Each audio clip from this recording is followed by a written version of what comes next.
Motion capture can be used to take expressions that a person makes and retarget them onto a 3D model.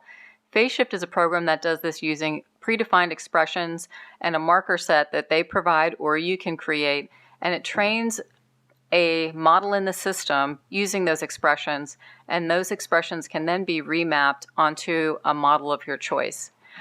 Here we see the system being trained and then the trained system retargeting the expressions onto a model that comes with it. Custom expressions can be made as well if the system doesn't provide enough variety. In my project, I'd like to take an infant and try to recreate the faces that an infant makes and get a realistic three-dimensional avatar that will then recreate those expressions. Here is an example of the infant being worked on in a 3D modeling program.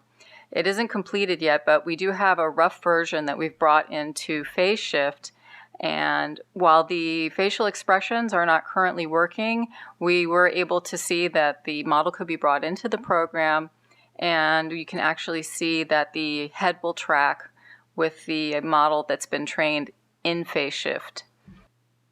Once the additional elements have been added to the 3D model that allow it to make the expressions, we'll be able to test it and see if we can recreate infant facial expressions.